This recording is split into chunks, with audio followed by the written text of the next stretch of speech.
Funding for this edition of Think Tank with Steve Adubato has been provided by the New Jersey Education Association, Hackensack Meridian Health, Keep Getting Better, NJM Insurance Group, serving New Jersey's drivers, homeowners, and business owners for more than 100 years, PSE&G, committed to providing safe, reliable energy now and in the future, Delta Dental of New Jersey. Everyone deserves a healthy smile. Valley Bank, the Healthcare Foundation of New Jersey, NJ Best, and by Georgian Court University. Promotional support provided by New Jersey Family Magazine, a resource for New Jersey parents. And by bestofnj.com, all New Jersey in one place.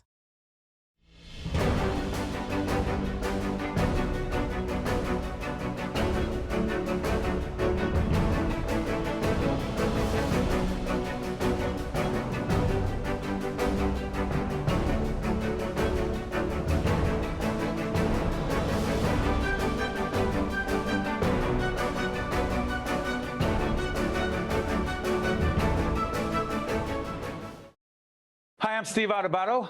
Listen, every year we get together 4 leaders in the world of education. And by the way, speaking of education, our kids just came home from school. 2 are remote. The other one just came home.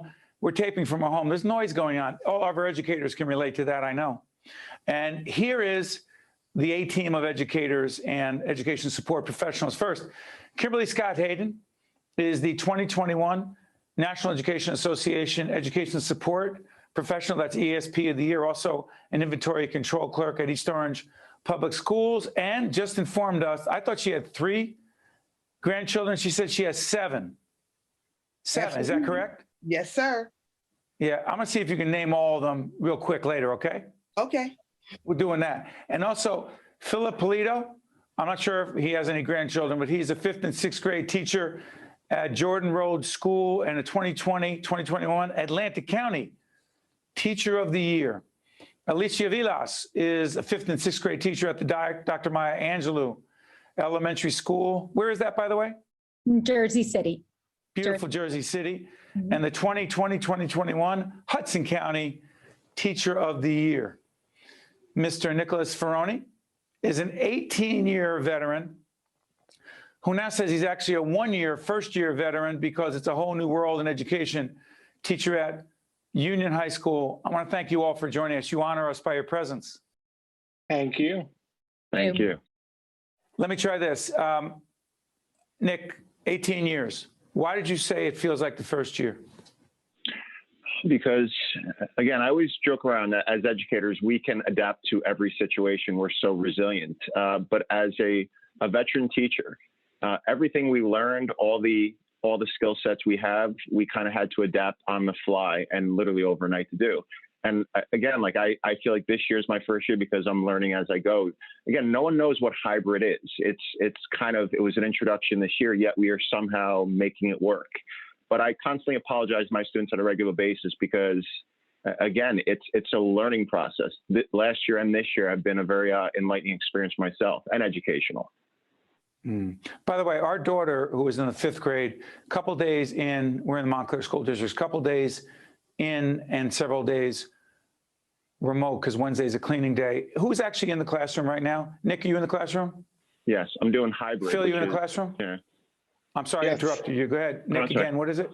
Oh, no, it's hybrid, where you have students in class and students at home. Phil? Yes, same. And I know that the Jersey City schools, as we speak, all remote, and we're taping on the 22nd of April. Alicia, let me ask you, what's the most challenging? I do a lot of leadership seminars and coaching, and I do it all remotely, a couple in-person situations.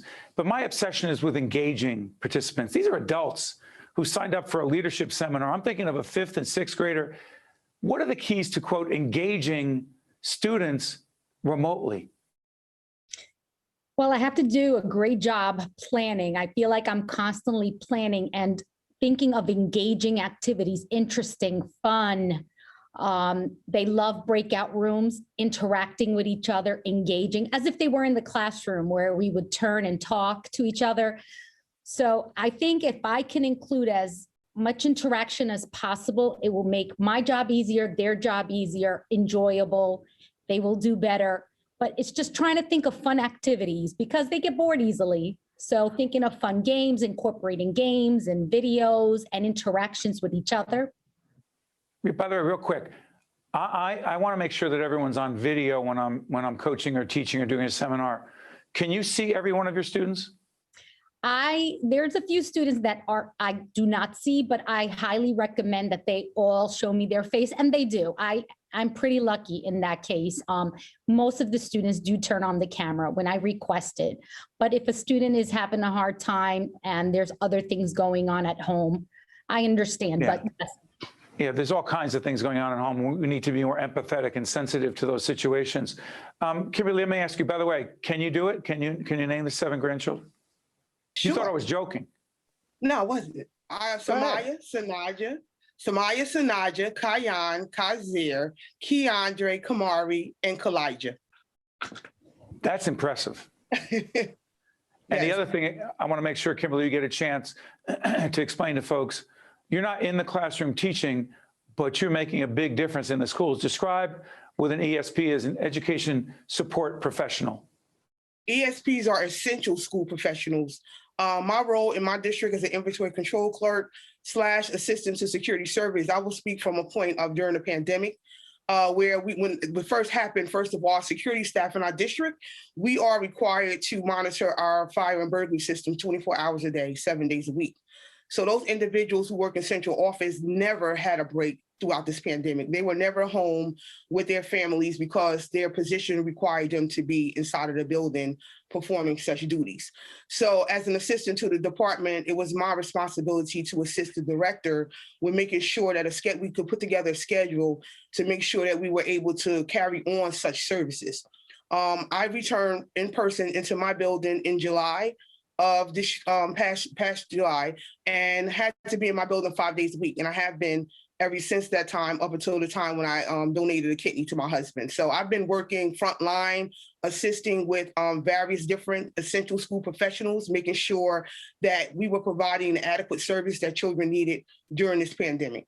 By the way, Kimberly, can you go back? Say that again about your husband. I actually donated a kidney to my husband in September of 2020.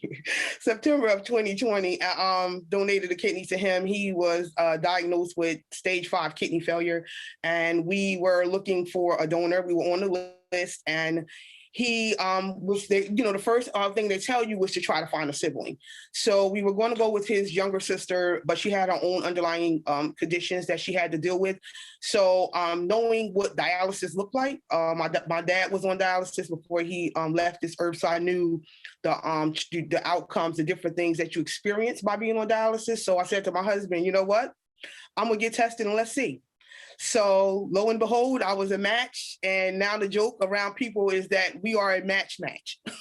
I love it. By the way, Kimberly's going to join us for a solo interview. We're going to be talking about that because we're very involved in public awareness around organ and tissue donation in cooperation with the New Jersey Sharing Network. And thank you for sharing that. Hey, Phil, let me ask you, 5th and 6th grade teacher, how long have you been doing this? I'm in year number 10. 10. Yeah. This obviously wasn't the year number 9 and 10 that you signed up for. If you knew, this is a tough one, if you knew then what you know now about the profession and what it means to be an educator in these times, would you have signed up? I would, because I feel like I knew what it meant in terms of what the pay would be, in terms of kind of what school taught you. I have a lot of teachers in my family, but what I didn't know was the growth and development in students and the rewarding feeling you have when you're kind of that glimmer of hope for kids, and when you're able to just be that confidant for kids, that cheerleader, and really able to be the only normal thing, especially in the middle of a pandemic, in these unnormal times for a lot of students.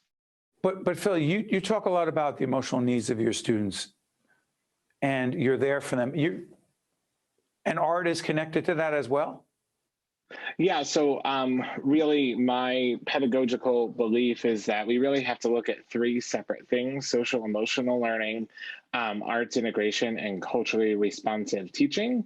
So when we think of us as adults, what did we do to survive the pandemic or survive quarantine? We turned to the arts and crafts, TV shows, movies. We busted out our old records or CDs. Well, and that allowed us to really connect to ourselves, connect to our culture, and kind of use as an escape. So then when we talk about culturally responsive teaching, that's understanding the cultures where our students come from in order to make them feel welcome, in order to celebrate them and their uniqueness, and celebrate really the great American melting pot.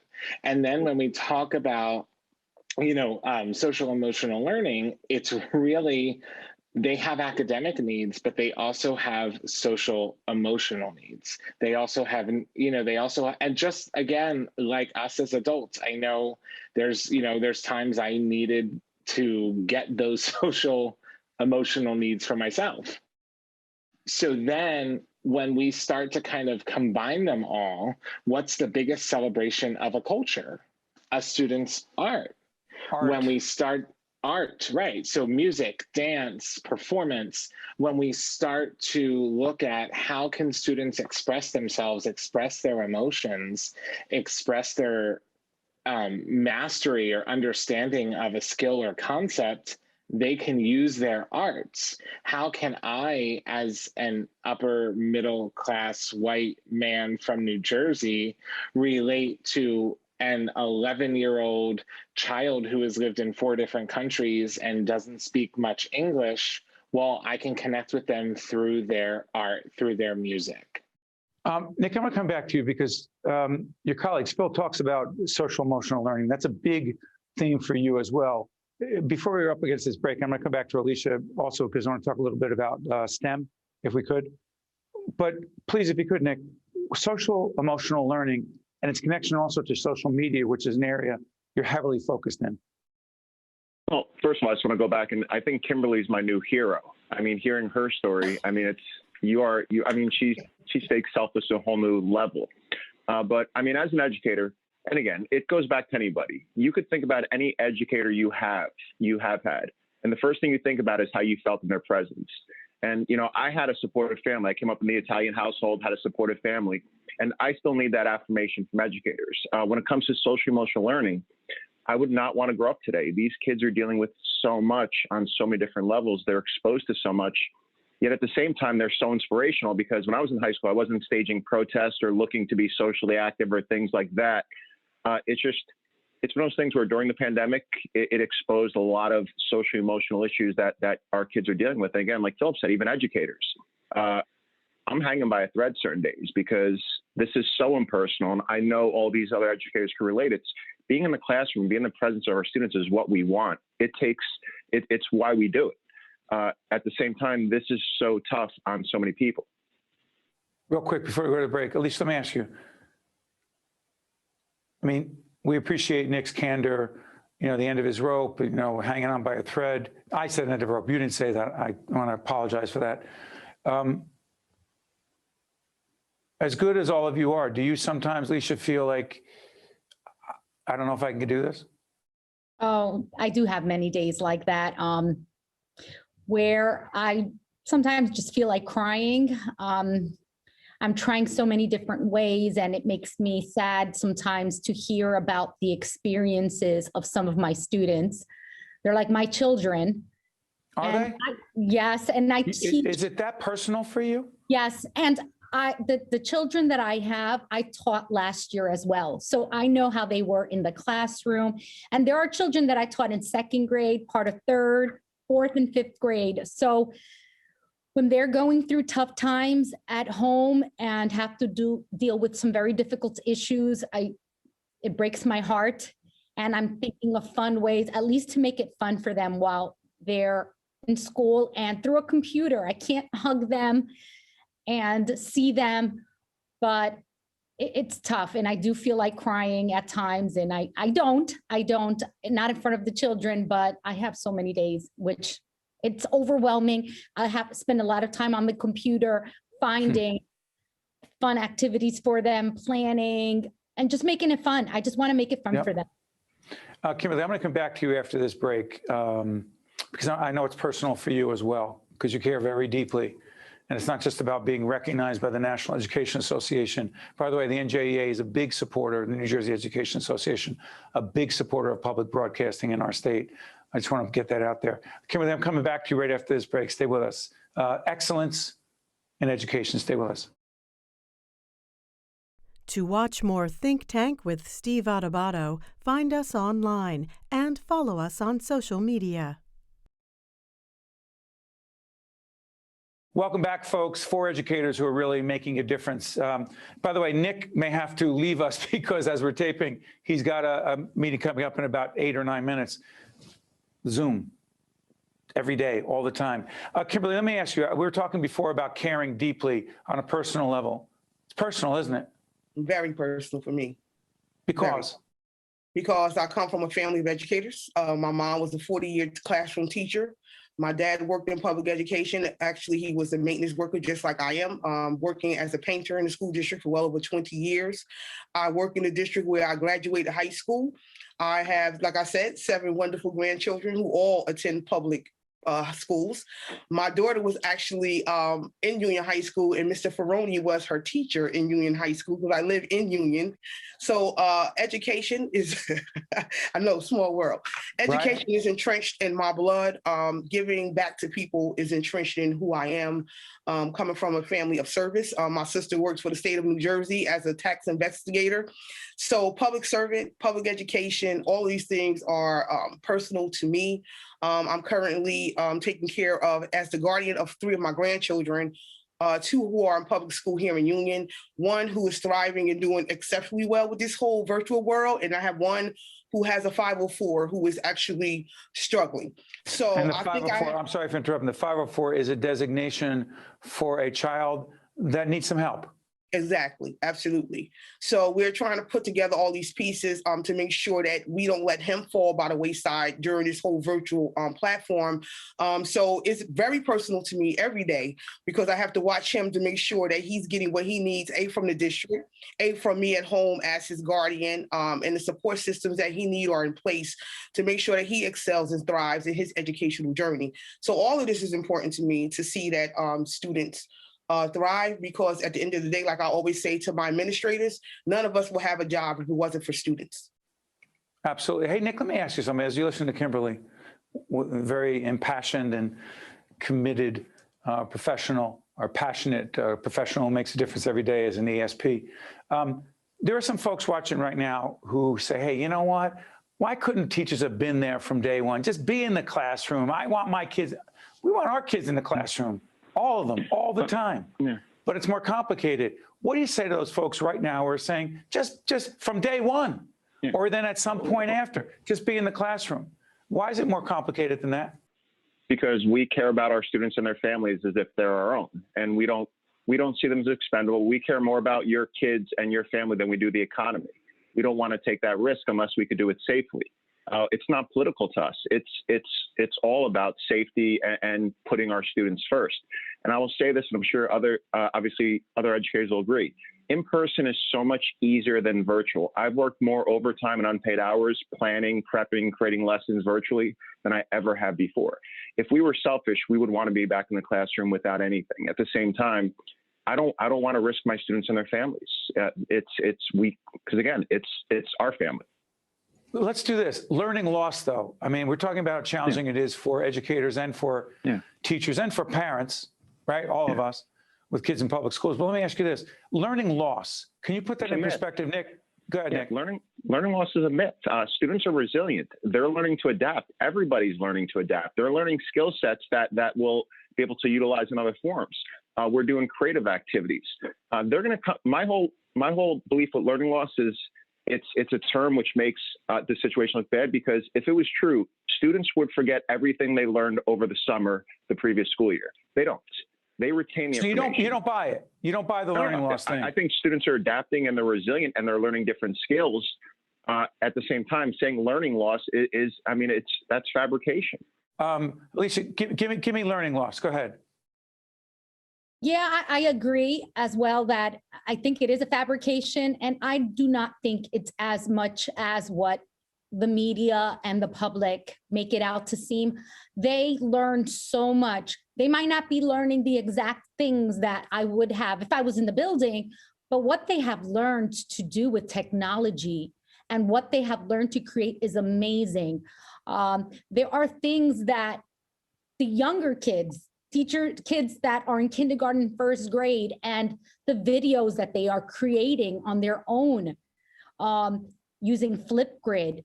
So they are learning different ways and they're showing they're learning different ways, but they're learning. I do not see a learning loss. And like I said, I taught my students last year. It's the same group of students and they did learn. They are learning. Phil, jump in on this.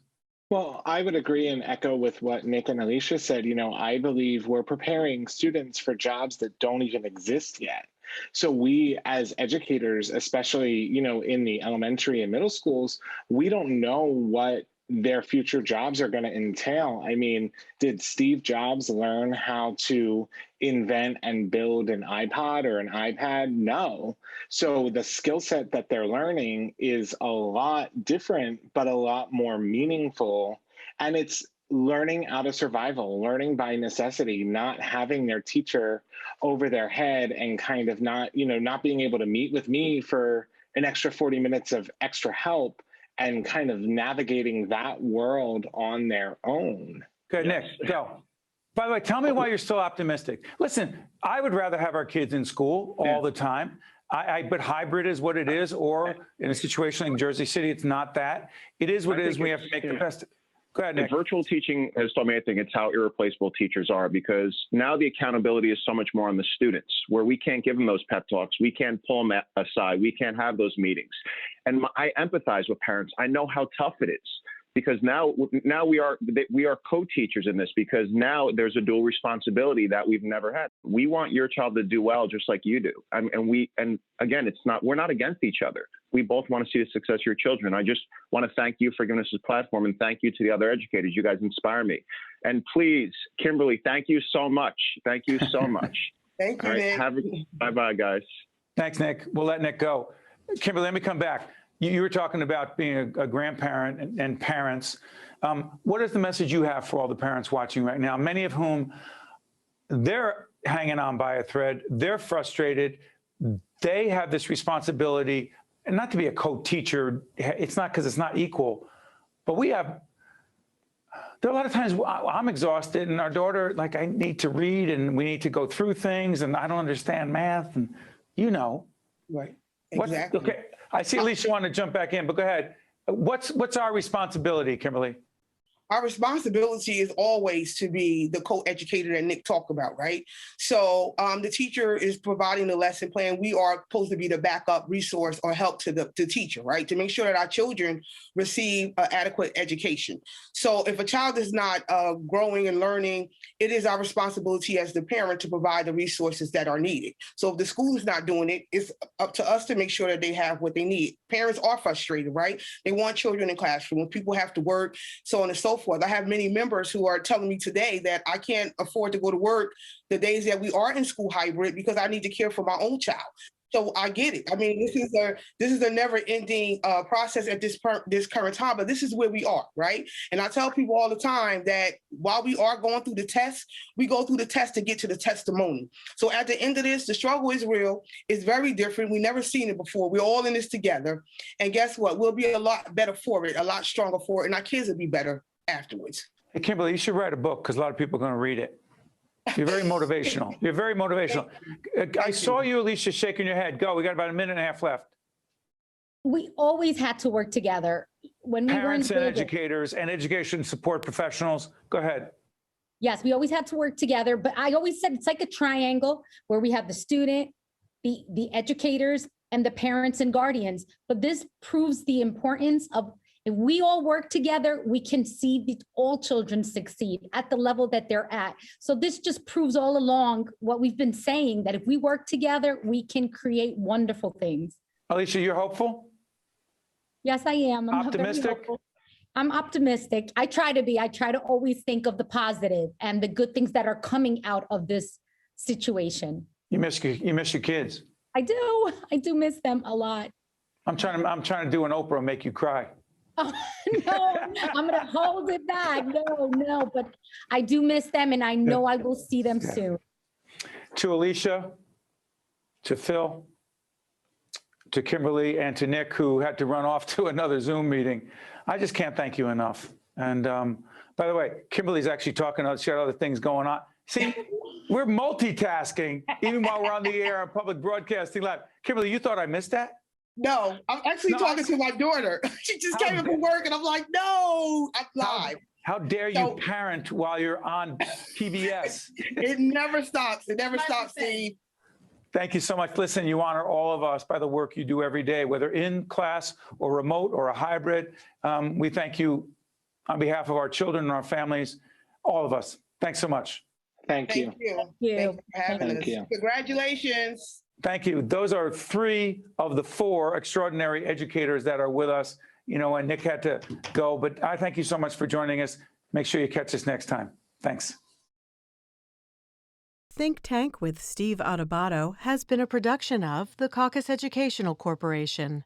Funding has been provided by the New Jersey Education Association, Hackensack Meridian Health, NJM Insurance Group, PSC&G, Delta Dental of New Jersey, Valley Bank, the Healthcare Foundation of New Jersey, NJ Best, and by Georgian Court University.